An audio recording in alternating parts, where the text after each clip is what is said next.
네, 오늘이 11번째 제가 오늘 말씀 설교하는 날인데, 제가 설교해보니까 제일 어려운 게 했던 거 또 하는 거예요. 더 어려운 거는 했던 걸 다르게 하는 거예요. 근데 오늘은 두 가지를 다 해야 돼요. 좀 힘들었어요. 뭘 해야 되나. 진짜 중요한 거는 앞에 걸 안 보는 거더라고요. 앞에 걸 안 봐야 새로운 걸 알 수 있어요. 올해 묵상하면서 감사한 거 있었어요. 지난 10년을 돌아보니까 사도행전 9장 31절에 보면 이제 유대하고 사마리아 전도를 마치고 난 다음에 최종적으로 이제 결론을 짓는 말이 있거든요. 그게 뭐냐면 유대, 사마리아, 갈릴리 그 지역에 있는 교회들이 평안하여 든든히 서갔다는 거예요. 근데 가만히 생각해 보니까 우리가 지난 10년간 참 감사했던 것 중에 하나가 교회가 평안했다, 든든했다. 그 뒤에 보면은 뭐 성령 위로도가 쫙 있는데 수가 점점 많아지니라 이게 있거든요. 근데 그건 안 됐구나. 근데 감사했어요. 교회가 평안할 수 있다는 거, 또 든든하게 세워져 갈 수 있다는 거. 처음에 교회 시작할 때 하나님 말씀으로 다음 세대를 키우는 가족 공동체, 이 비전 가지고 교회 시작했는데, 여러분 우리가 아이가 한 명이 남을 때까지 이 비전을 놓치지 말아야 돼요. 우리 교회 만약에 아이가 한 명 있다, 온 교인이 다 그 한 명의 아이를 위해서 집중하고 잘 키워내야 돼요. 그 삶이 교회에게 있는 거예요. 또 하나는 말씀이 흐르는 곳에 신앙은 자란다. 이 두 가지인데 말씀이 흐르면 신앙은 자랍니다. 시냇가에 심겨진 나무가 시절을 따라 과실을 맺는 거예요. 예. 근데 하나님이 이 말씀의 그 시냇가에 심어 놓으셨어요. 그러면 저절로 자라요. 예. 말씀이 흐르면 자라요. 예. 이 두 가지인데 여러분 잘 모르시겠지만 저는 이제 가만히 보면 이렇게 보면은 잘하는 분들이 계세요. 예. 저분은 신앙이 참 많이 자랐구나. 예. 자기도 모르게 잘하는 거거든요. 매일 보는 사람은 몰라요. 저희도 이제 가끔 이제 어떤 아이를 보잖아요. 그러면 이제 많이 컸네 그러거든요. 그러니까 엄마들이 하는 말이 많이 컸어요? 그렇게 물어봐요. 매일 보는 엄마는 모르는데 가끔 보는 사람은 알아요. 많이 컸죠. 예, 우리도 그럴 거예요. 누가 이제 10년 만에 우리를 만나서 같이 대화하다 보면 신앙이 많이 자랐네. 이제 그렇게 되겠죠. 신앙은 그렇게 서서히 자라는 거예요. 뭘로 자라냐? 말씀. 예, 하나님의 말씀. 말씀이 들어가면 신앙은 자라요.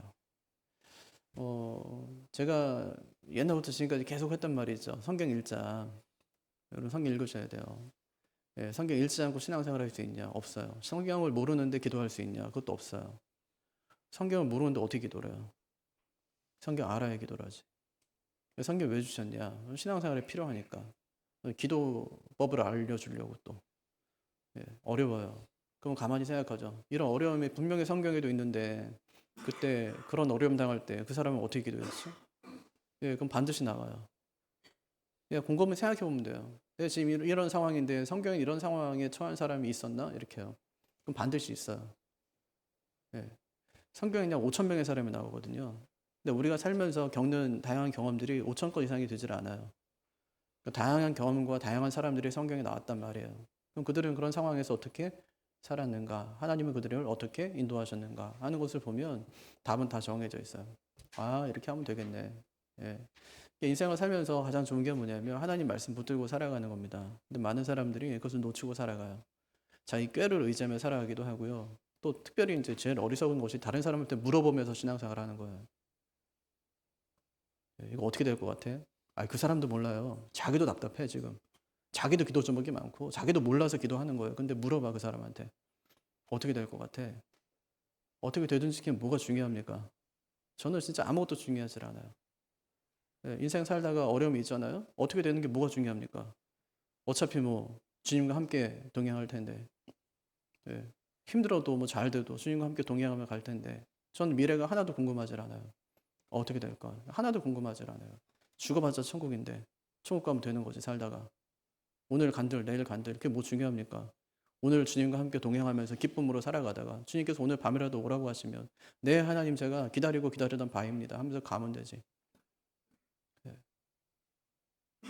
우리 인생에 대해서 너무 조급해할 필요 없어요. 여기서 뭐 영원히 살 것도 아니고 우리 진짜 하나님 경외하며 살다가 가면 이제 그만인 것인데 매일매일 기쁨과 감사함으로 하나님께 예배 잘하고 하나님 말씀 지키며 살려고 애를 쓰고 살아가고 그것이 우리 인생의 본분이고 우리가 그렇게 살아가야 된다는 말이에요. 우리가 그렇게 살아가는 모습을 보여줘야 우리 자녀들도 그렇게 살아갈 수 있을 것 아닙니까? 오늘 말씀은 11번째 설교예요. 참 이 정도 했으면 아마 귀에 못이 박히도록 여러분 들었어야 되고 이 말씀 하면 1, 2, 3 이게 나와야 돼요. 잘 안 나오죠, 그죠? 왜 그러냐면 우리는 매일 이것을 암송하거나 묵상하지 않기 때문이에요. 유대인들은 달라요. 이 사람들은 아침 저녁으로 이것을 한 번씩 암송합니다. 예. 그리고 태어나면서 이 말을 듣고 태어나고 나중에 죽을 때 이 말을 암송하면서 죽어요. 그럴 정도로 계속 붙들고 살아가는 말씀이 이 말씀이거든요. 그래서 어떤 사람들은 이 말씀 때문에 유태인들이 세계에서 두각을 나타냈다 이렇게 얘기하기도 하는데 그것은 낭설이에요. 유태인들은 뭐 잘 살고 똑똑한 거 맞지만 다 그런 건 아니거든요. 우리나라 사람 중에서도 되게 똑똑한 사람 많아요. 영국 사람, 미국 사람, 프랑스 사람, 뭐 똑똑한 사람 진짜 많습니다. 그럼 다 똑똑하냐? 그렇지는 않거든요.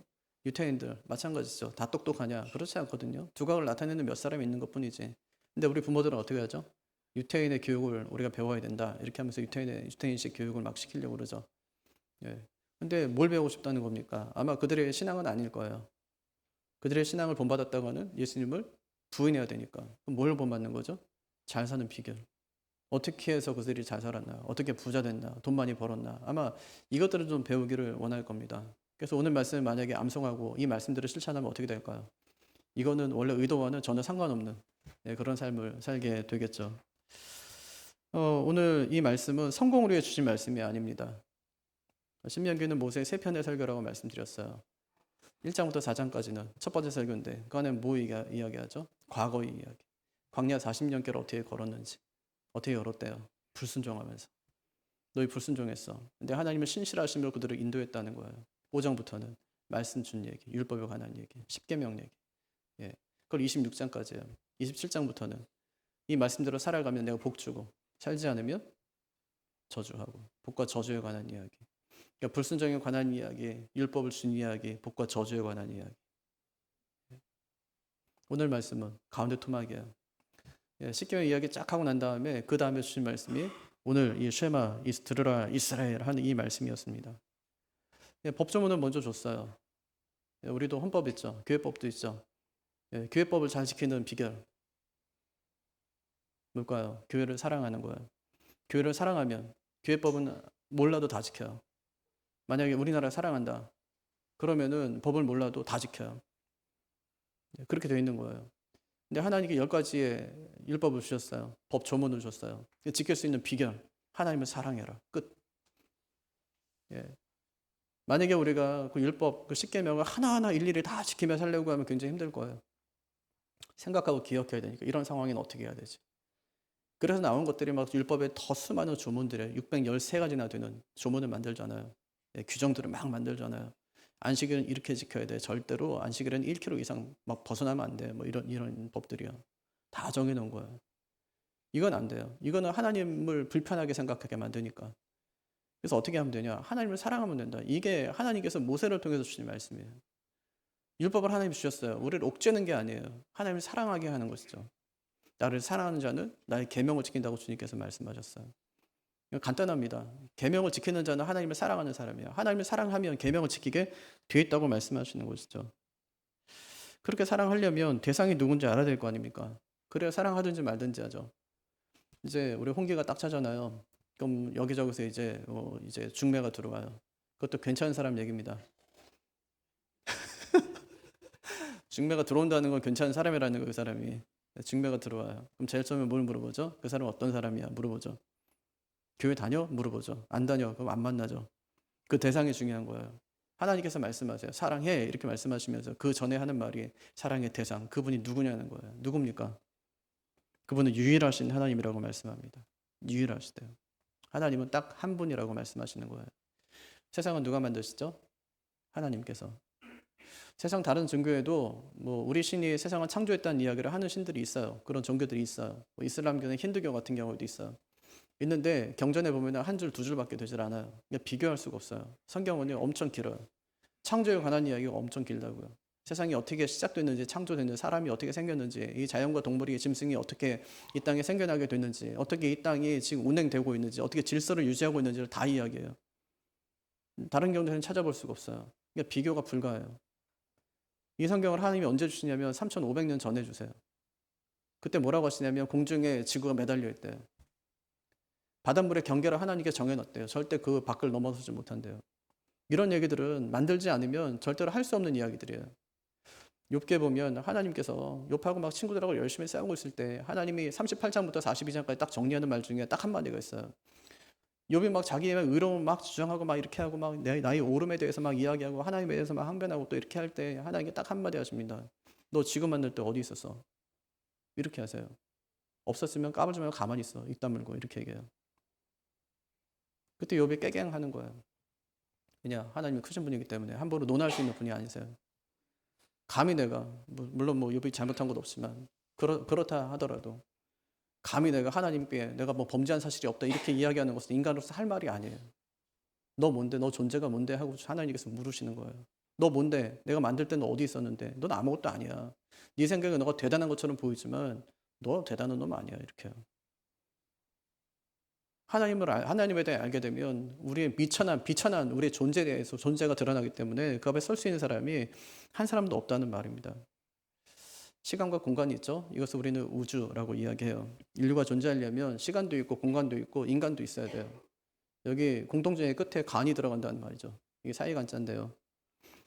있다가 없어질 것들이라는 말이에요. 시간도 공간도 인간도 다 있다가 없어져요. 이건 유한하다는 말이죠. 오직 무한한 분은 하나님밖에 없다는 것을 이제 이야기하는 겁니다. 근데 그런 유한한 인간들이 그 무한하신 하나님을 놓고 나서 뭐 창조를 놓고 이러쿵저러쿵 이야기합니다.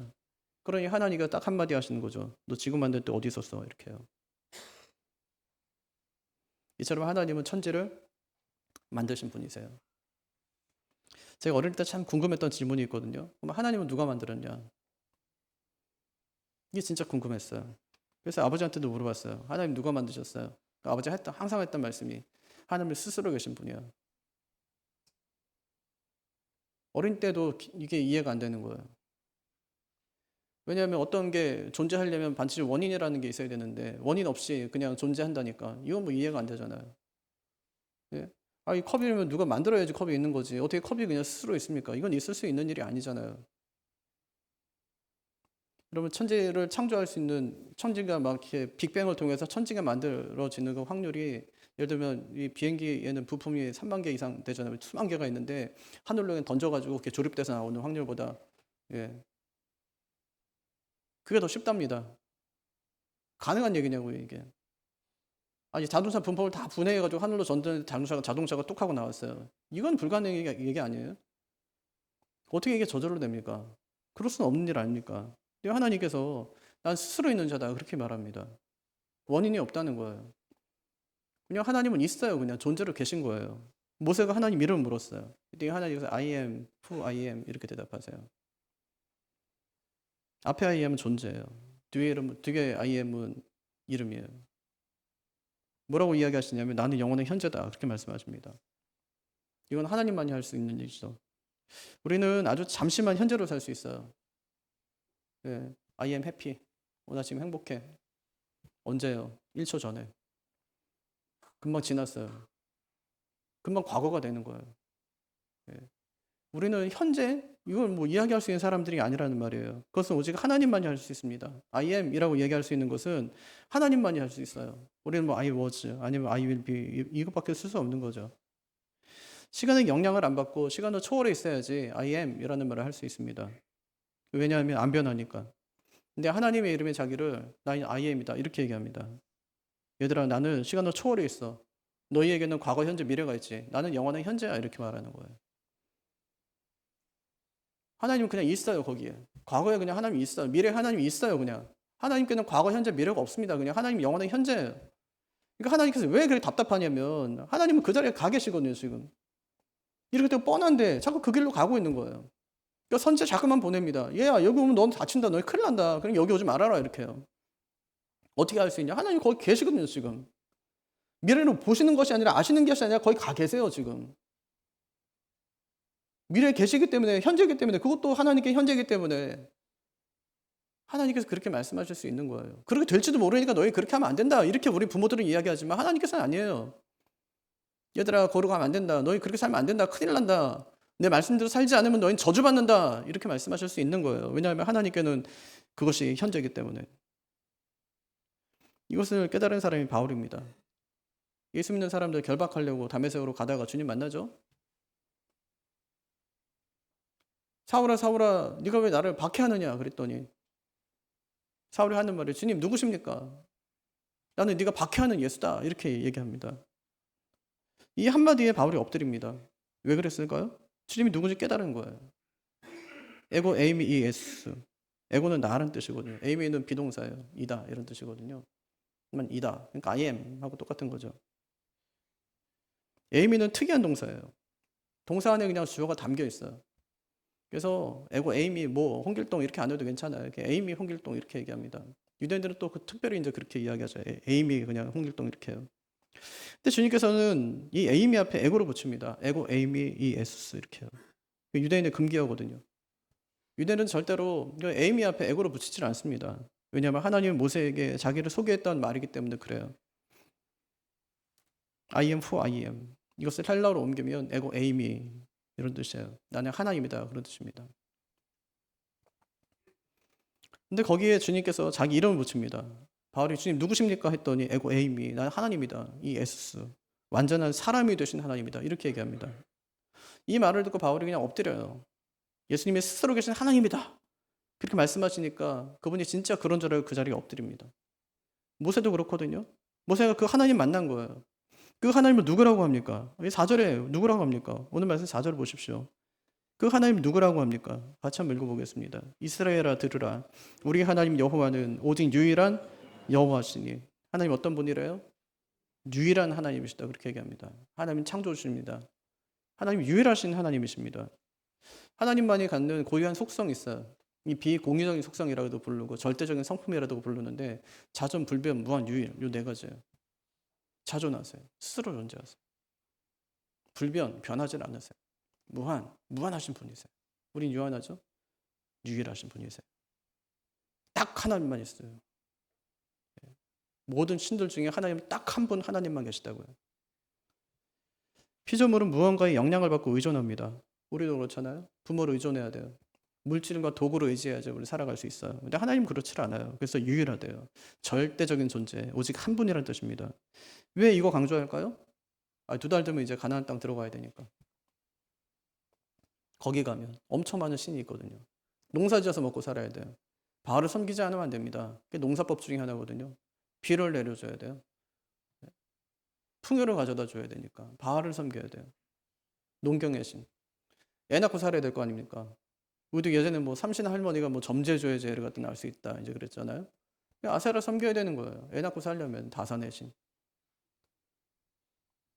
작은 빈틈이 생겼다간 그들이 섬기던 신을 섬길 게 분명합니다. 그래서 하나님께서 그들을 모압 평지에다 2달 동안 앉혀놓고 하나님께서 하나님이 누구신지 그들이 무엇을 해야 되는지 그걸 가르쳐 줍니다. 하나님이 누구래요?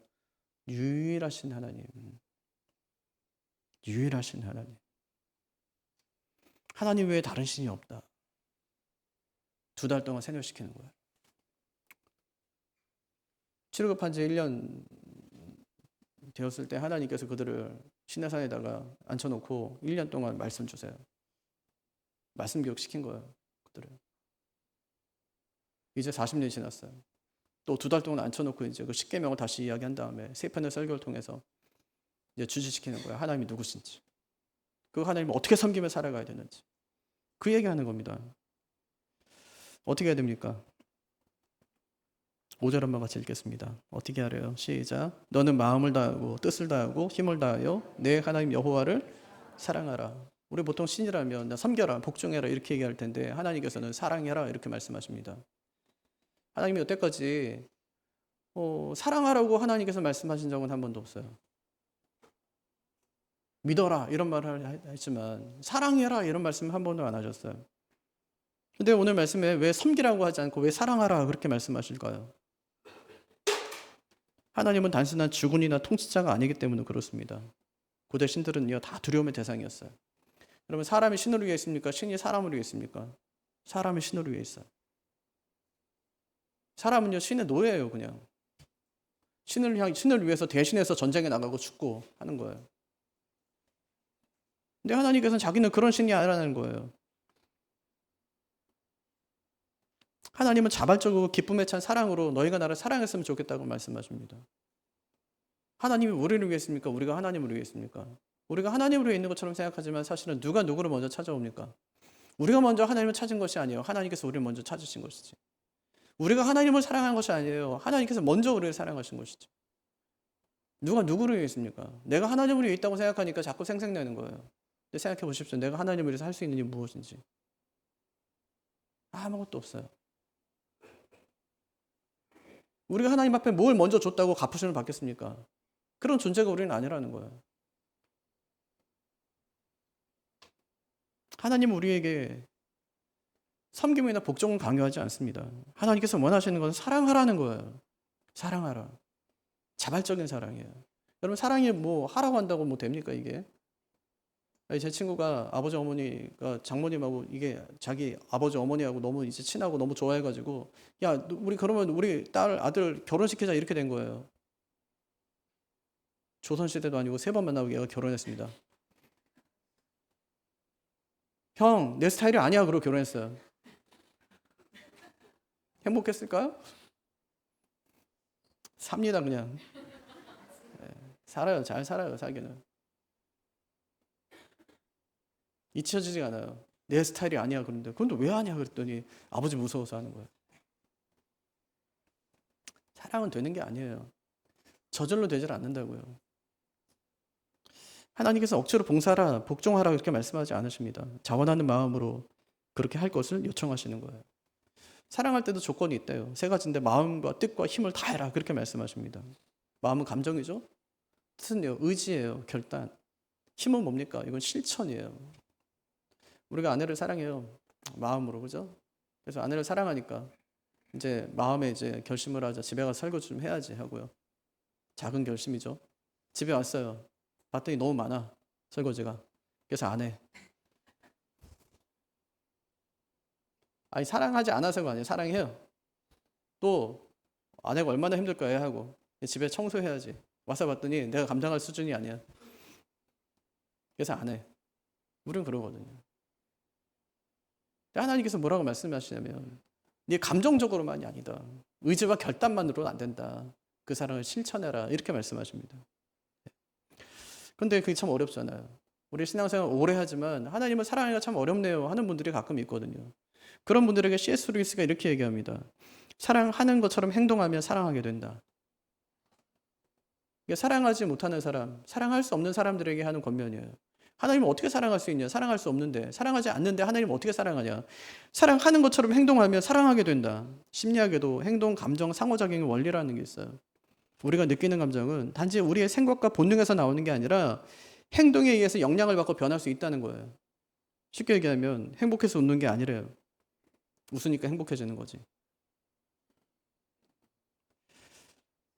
내가 하나님 사랑을 잘 모르겠다. 이런 분들 한번 잘 들어보세요. 어떻게 사랑하면 될까요? 사랑하는 것처럼 행동하면 돼요. 그 방법이 6절에서 7절이에요. 같이 읽어보죠. 오늘 내가 내게 명하는 이 말씀을 너는 마음에 새기고 내 자녀에게 부지런히 가르치며 집에 앉았을 때이든지 길을 갈 때이든지 누워있을 때이든지 일어날 때이든지 이 말씀을 강론할 것입니다. 이게 사랑의 방법이에요. 어떻게 하랍니까? 말씀을 마음과 삶에 새겨라. 첫 번째 방법, 이 말씀을 내 마음에 새겨라. 두 번째, 자녀에게 가르치라. 세 번째, 사람들에게 강론해라. 하나님을 사랑하는데 어떻게 시작하냐? 어디서부터 시작하냐? 말씀을 내 마음에 새기는 것으로부터. 두 번째, 자녀에게 가르치는 것으로. 세 번째, 더 나아가서 사람들에게 강론하는 것으로. 강론한다는 말은 설교한다는 말이에요. 어디서 시작한대요? 내 마음에 새기는 것. 이 말씀이 뭔데요? 쉐마 요게 아니에요. 이 말씀은 뭐냐면 앞에 나오는 십계명이에요. 십계명을 내 마음에 새겨라. 하나님 말씀이잖아요. 하나님 말씀을 내 마음에 새겨라. 새긴다는 말은 마음 위에 두다 이런 뜻이에요. 새기는 방법 5가지. 말씀을 어떻게 해요? 읽고, 듣고, 묵상하고, 암송하고, 공부하는 거예요. 5가지. 우리 어디까지 하죠? 읽고 듣고, 그죠? 묵상하고 여기까지 하죠. 암송하는 거는 이제 주일학교 때 했으니까 암송하는 거, 공부하는 거까지, 그리고 실천하는 거 5가지. 왜 돌판에 새겨진 말씀을 우리 마음에 새기라고 합니까? 십계명은 돌판에 새겨졌는데 왜 내 마음에 새기라고 말하죠? 2달 뒤면 이제 요단강 건너가요. 건너가면서 지파별로 하나씩 돌 하나씩 주워서 나오래요. 길갈에 갔어요. 12개의 돌을 세웠어요. 그리고 하나님이 말씀하세요. 너희가 어떻게 여기를 건너왔는지를 기념해라. 어떻게 하나님께서 그들을 40년 동안 광야길을 인도하셨는지를, 어떻게 요단강을 건너게 하셨는지를 기억하래요. 이걸 볼 때마다 네 후손들에게 물으면 그것을 항상 대답해라. 그럼 두고 가면 되잖아요. 여리고 앞에 갔어요. 거기서 할례를 행하래요. 전쟁을 앞두고 할례를 행해라. 일주일 동안 꼼짝없이 그 앞에 이제 진치고 있는 거예요. 할례 행해가지고. 왜 할례를 행하라고 말씀합니까? 이 돌무더기는 잊어버릴 테니까 금방. 은혜의 징표를 몸에 새기라는 말이에요. 그래서 하루에도 몇 번씩 보고 만지면서 하나님의 은혜를 기억하라는 거예요.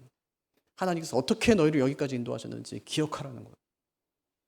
아예 몸에 하나님의 은혜를 새겨줘 버려요. 하나님께서 말씀하세요. 율법, 돌판에 있는 거 이거 금방 없어질 거라는 얘기죠. 율법을 돌판에 두지 말라는 말이에요. 네 마음에 새겨라. 아니 하나님 말씀은 성경책에 그냥 두지 말라는 말이에요. 책에 두지 말라는 말이에요. 네 마음에 새겨라. 새기는 방법이 뭐냐? 읽고 듣고 묵상하고 암송하고 공부하는 거예요. 5가지 방법 통해서. 또 다른 방법이 있어요. 하나님을 사랑하는 2번째 방법. 자녀에게 가르치라. 누구 위해서요? 나 위해서요. 나 위해서. 가르치면 잊지 않아요. 가르치면서 배우거든요. 목사가 좋은 점, 교사가 좋은 점이 바로 이거죠. 어떻게 가르치면 될까요? 그럼 아이 앉혀놓고서 막 성경 공부하면 될까요? 안 될까요? 이건 100% 실패합니다. 아이 앉혀놓고 성경 공부하면 안 돼요. 그럼 어떻게 하면 좋을까요? 신앙의 분위기가 흐르게 하는 거예요. 그건 할 수 있죠.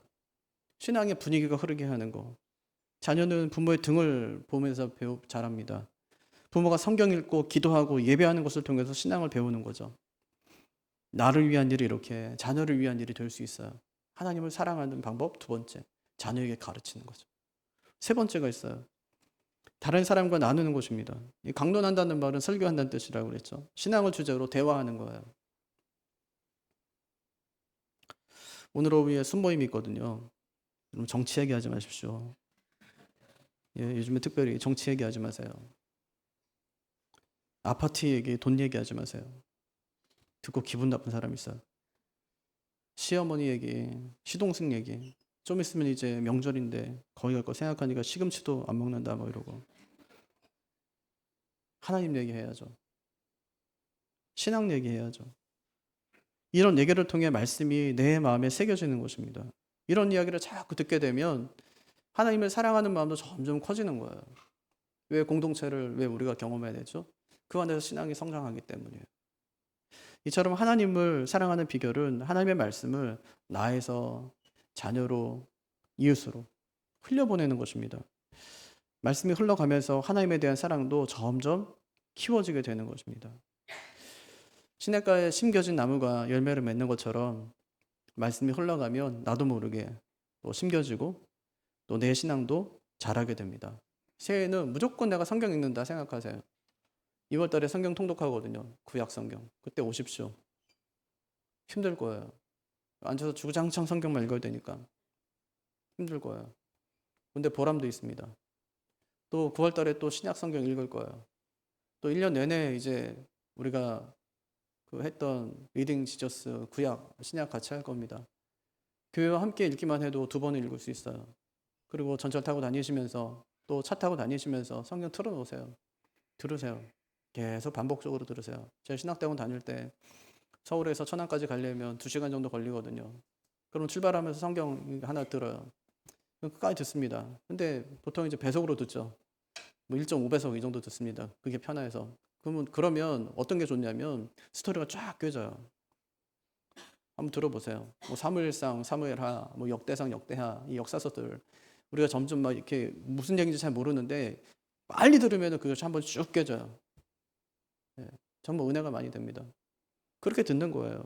그래서 내가 만약에 개인적으로 2번 읽었다. 교회 함께 읽었다. 그럼 3번, 4번은 뭐 1년에 한 번 성경 읽는 것이죠. 그렇게 사랑하게 되면 그 결과가 뭘까요? 그게 3번째예요. 삶을 통해 하나님이 드러나는 것입니다. 그게 8절과 9절입니다.